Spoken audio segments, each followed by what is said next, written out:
Il y a un instant que vous connaissez bien. Un instant si banal, si ordinaire, que vous ne lui avez peut-être jamais donné de nom. C'est un message que vous relisez 3 fois.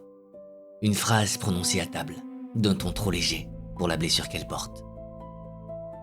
Un regard appuyé, un peu trop longtemps, ou pas assez. Et quelque chose monte. Vous le sentez dans la mâchoire d'abord, dans cette crispation fine que personne ne voit. Puis dans le souffle qui se raccourcit, qui se resserre, comme si vos poumons refusaient soudain de prendre toute la place qui leur revient. Et puis la chaleur, cette nappe sourde qui part du ventre, remonte dans la poitrine, atteint les tempes. Vous n'avez encore rien dit, rien fait, mais votre corps, lui, a déjà pris position. Ce feu-là, vous le connaissez, depuis votre premier souffle. Le nourrisson qui hurle, quand une main lui retire ce qu'il tient, c'est déjà ce feu. L'enfant qui tape du pied dans un supermarché, c'est ce feu. L'adolescente qui claque la porte de sa chambre avec une force qui fait trembler les murs, c'est encore ce feu. Et le vieil homme assis seul dans son fauteuil, qui froisse un journal sans le lire, qui serre les dents sur un souvenir, que personne ne lui demande plus de raconter. C'est toujours le même feu. La colère n'a pas d'âge, elle n'a pas de frontières.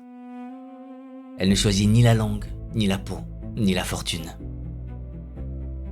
Elle est l'une des toutes premières émotions que nous ayons ressenties, bien avant de savoir marcher, bien avant de savoir parler, bien avant de savoir qu'il existe un mot pour la nommer. Et pourtant, de toutes les émotions humaines, c'est peut-être celle dont on nous a le plus appris à avoir honte.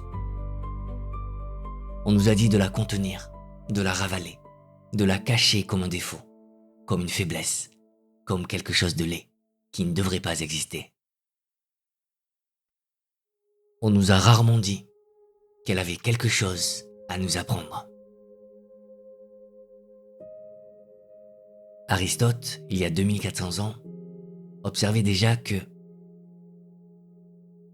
se mettre en colère est à la portée de n'importe qui.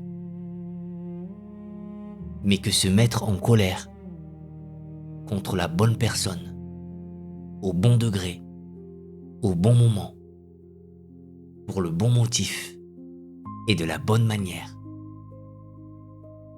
cela n'est pas à la portée de tout le monde. Et ce n'est pas facile. 24 siècles ont passé. Et cette phrase reste d'une actualité troublante, comme si la colère était l'un des grands mystères non résolus de ce que nous sommes. Ce que je vous propose aujourd'hui, ce n'est pas un cours, ce n'est pas une leçon, c'est un voyage. Un voyage vers cette émotion que nous croyons tous connaître, que nous portons tous en nous et que pourtant nous comprenons si mal. Peut-être qu'au terme de ces quelques minutes, vous ne regarderez plus votre propre colère de la même façon. Peut-être qu'elle vous parlera autrement. Peut-être, surtout, que vous commencerez à l'écouter.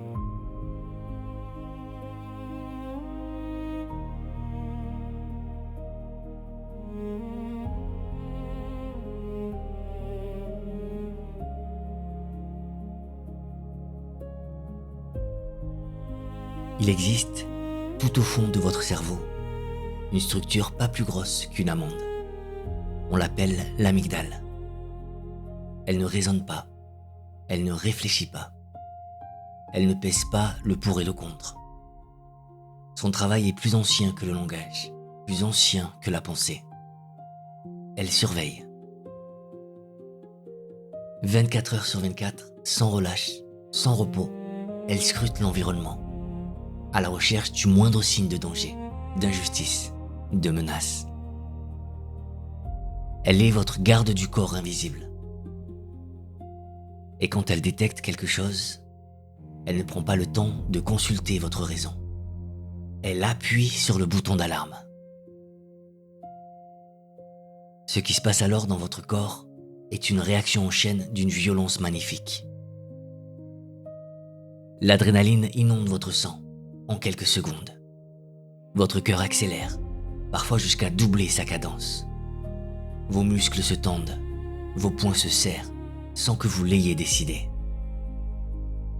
Votre regard se fixe, votre respiration s'emballe, votre température monte.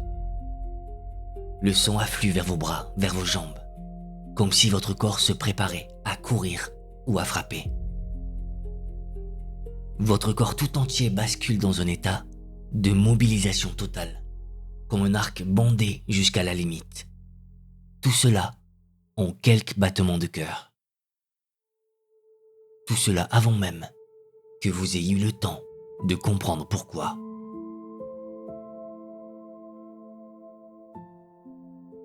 Ce programme n'a pas été écrit pour les embouteillages. Il n'a pas été conçu pour les disputes à table ou les réunions de travail. Il a été façonné il y a des centaines de milliers d'années, à une époque où la menace, c'était un prédateur dans l'air brut, un rival sur un territoire de chasse, un danger de mort imminent. Votre corps, face à un message blessant, face à un collègue condescendant, face à un inconnu qui vous bouscule, déploie le même arsenal chimique que celui de vos ancêtres face à un tigre. Il existe pourtant, dans votre cerveau, une autre région, plus jeune, plus lente, mais infiniment plus sage. On l'appelle le cortex préfrontal. C'est lui qui sait réfléchir. C'est lui qui pèse les conséquences, qui évalue le contexte, qui murmure « Attends, ce n'est peut-être pas ce que tu crois. »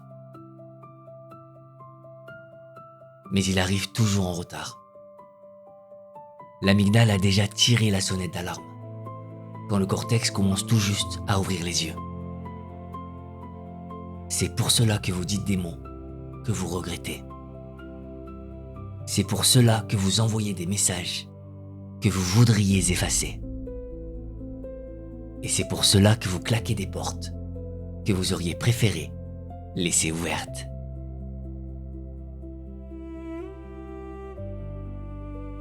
Mais comprendre ce mécanisme, ce n'est pas une excuse, c'est une libération. Savoir que votre colère commence toujours plus vite que votre pensée, c'est vous offrir la possibilité d'un espace. Un espace minuscule, quelques secondes à peine, entre le feu qui monte et le geste qui suit. Quelques secondes où vous pouvez respirer. Quelques secondes où vous pouvez choisir.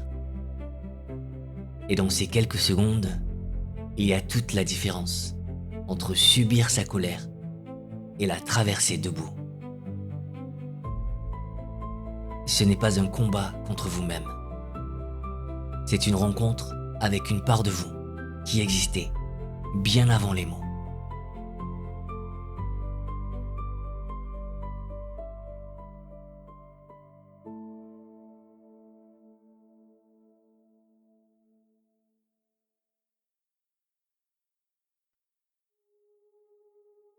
Un samedi soir, tard, un père attend son fils adolescent. L'heure convenue est passée depuis longtemps. Le téléphone sonne dans le vide. Les minutes s'étirent. Et quand le fils pousse enfin la porte, le père explose. Les mots sont durs, la voix est haute, le ton est sans appel. Le fils ne voit que de la rage. Mais si vous pouviez entrer dans la poitrine de ce père, si vous pouviez descendre sous les cris, sous la colère, sous cette tempête bruyante, vous trouveriez autre chose. Vous trouveriez de la peur. Une peur nue, immense, vertigineuse. La peur qu'il soit arrivé quelque chose à son enfant. La peur d'une perte qu'il ne pourrait pas supporter. La colère est venue recouvrir cette peur. Parce que la peur est insupportable. Parce que la peur rend impuissant. Et parce que la colère, elle, donne au moins l'illusion du contrôle. C'est peut-être le secret le mieux gardé de cette émotion. Les psychologues l'appellent l'émotion secondaire. La colère est rarement la première chose que nous ressentons. Elle est presque toujours la deuxième. La première, celle qui surgit dans le silence d'une fraction de seconde, c'est autre chose. C'est la honte d'être humilié devant ce qui compte. C'est la tristesse d'être ignoré par quelqu'un qu'on aime. C'est le sentiment d'impuissance face à ce qu'on ne maîtrise pas. C'est la blessure secrète, si intime qu'on ne sait pas la nommer, de ne pas se sentir à la hauteur. Mais ces émotions-là sont nues. Elles nous exposent. Elles nous rendent vulnérables. Alors la colère arrive, fidèle, ponctuelle, comme une armure, que l'on enfile dans l'urgence. Elle recouvre tout. Elle masque tout. Et celui qui nous regarde ne voit plus que le métal. Il ne voit plus la peau fragile en dessous. Je pense à cette femme brillante dans son travail, dont la voix est constamment interrompue en réunion par un collègue qui parle plus fort. Semaine après semaine, elle serre les dents. Semaine après semaine, quelque chose s'accumule en elle, silencieusement, comme l'eau derrière un barrage. Et un matin, pour une broutille, un café renversé, une remarque anodine, le barrage cède. Elle explose. Et tout le monde dit, elle a surréagi. Tout le monde pense que c'est le café, que c'est la fatigue, que c'est son caractère. Mais ce n'était pas le café. Ce n'était pas la fatigue. C'était des mois d'un sentiment d'invisibilité accumulé en silence. C'était la douleur de sentir que sa voix ne comptait pas, que sa compétence n'était pas reconnue.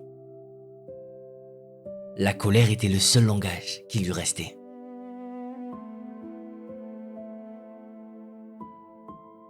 Alors peut-être, la prochaine fois que vous sentirez la colère monter, au lieu de regarder devant vous, vers la personne, vers la situation, vers le coupable que votre esprit désigne déjà, essayez de regarder en dessous.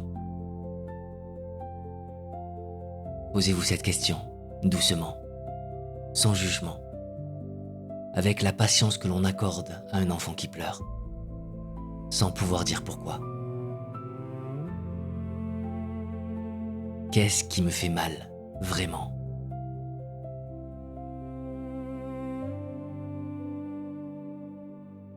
Qu'est-ce que je protège en montrant les dents ?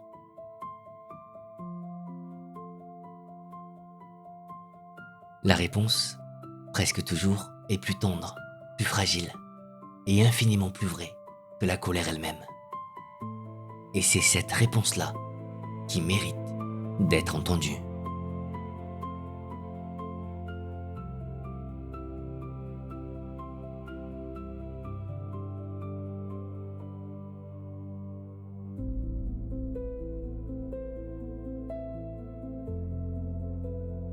À Naples, un homme gesticule au milieu de la rue. Sa voix porte à 3 rues de là. Il se dispute avec un autre pour une place de stationnement. Les passants ne ralentissent même pas. C'est Naples. C'est la vie. C'est ainsi. À Tokyo, un employé reçoit une critique injuste de son supérieur. Il s'incline légèrement. Son visage ne trahit rien.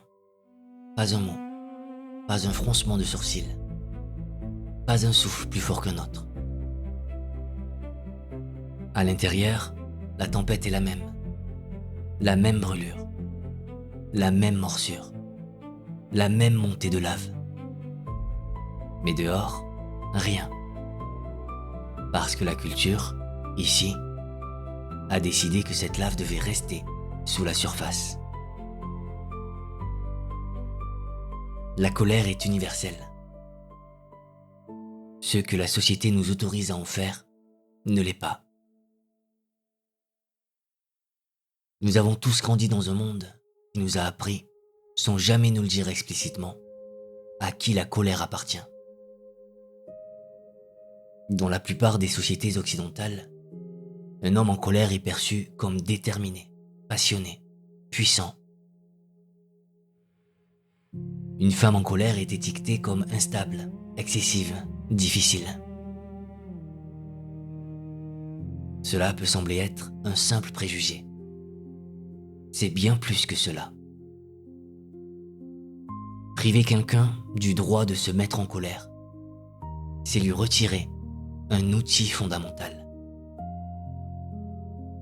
L'outil qui permet de dire non, de poser une limite, de refuser ce qui est inacceptable.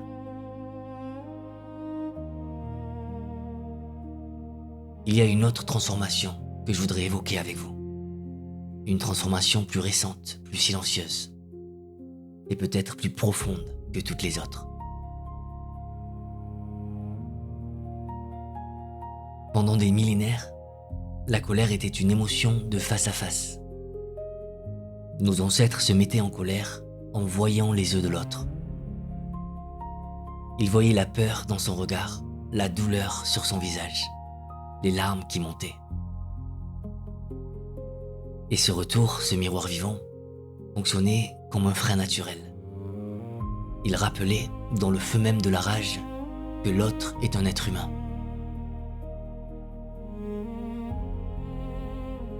Derrière un écran, ce frein n'existe plus.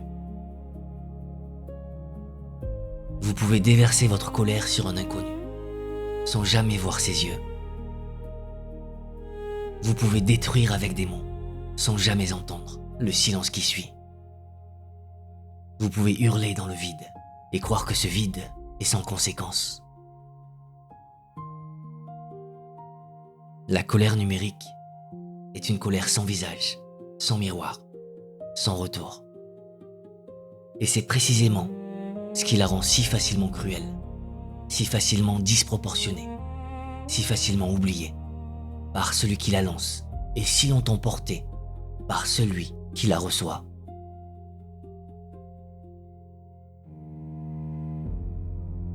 Nous n'avons pas choisi la culture dans laquelle nous avons grandi.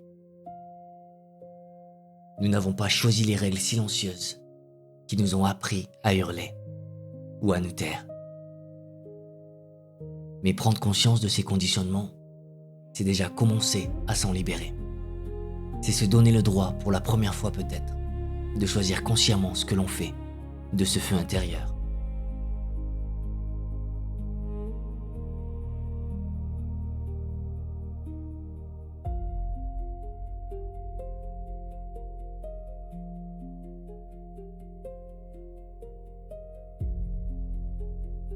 Et si la colère n'était pas le problème? Et si, depuis le début, nous posions la mauvaise question? Nous passons notre vie à essayer de ne plus être en colère, à la réprimer, à la cacher, à nous en excuser, à la traiter comme une faiblesse ou comme une faute. Mais peut-être que la vraie question n'a jamais été: comment ne plus ressentir cette brûlure? Peut-être que la vraie question, celle qui change tout, c'est celle-ci. Qu'est-ce que ma colère essaie de me dire?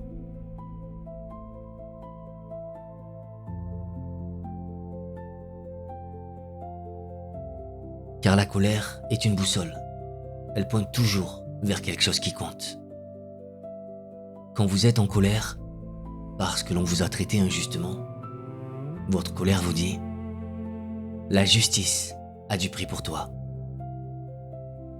Quand vous êtes en colère, parce qu'un proche a franchi une limite que vous n'avez jamais posée en mots, elle vous dit « Cette relation compte assez pour te faire souffrir. » Quand vous êtes en colère, devant le spectacle de la souffrance d'un inconnu, devant une image insoutenable, devant une parole indigne, elle vous dit « Tu n'as pas renoncé. » Quelque chose en toi refuse encore l'inacceptable. Vue sous cet angle, la colère n'est pas une faiblesse, elle n'est pas une erreur, elle est la preuve vivante qu'il reste en vous quelque chose d'intact, quelque chose de non négociable, quelque chose qui se lève encore quand tout le reste voudrait se taire.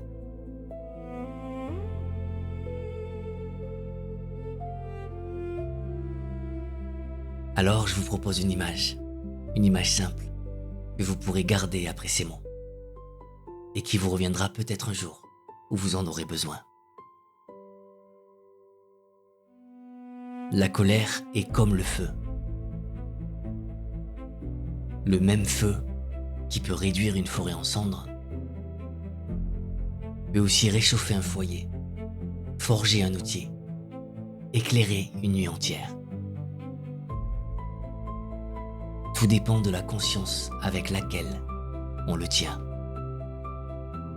Non pas l'éteindre, non pas le laisser tout consumer, mais apprendre à le tenir, fermement, doucement, lucidement.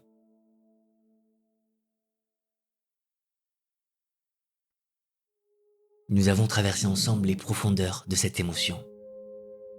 Nous avons vu qu'elle naît dans la chair avant de naître dans la pensée, qu'elle cache des blessures, qu'elle prétend défendre, qu'elle porte la marque de nos cultures et de nos histoires. Mais au terme de ce voyage, une certitude demeure, plus forte que toutes les autres.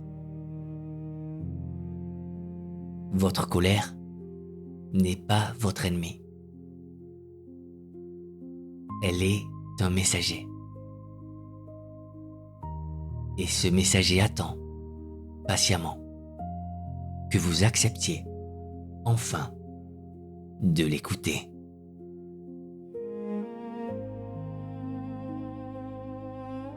Je vous souhaite, du fond du cœur, que la prochaine colère qui montera en vous ne soit plus un adversaire à combattre, mais une voix à écouter. Peut-être la plus sincère, la plus courageuse, la plus profondément humaine de toutes vos voix intérieures.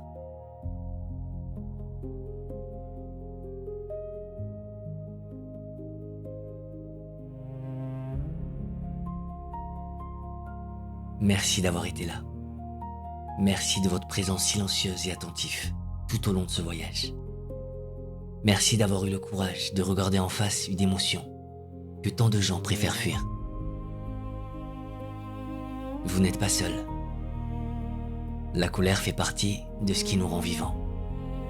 Et la comprendre, c'est déjà commencer à se comprendre soi-même.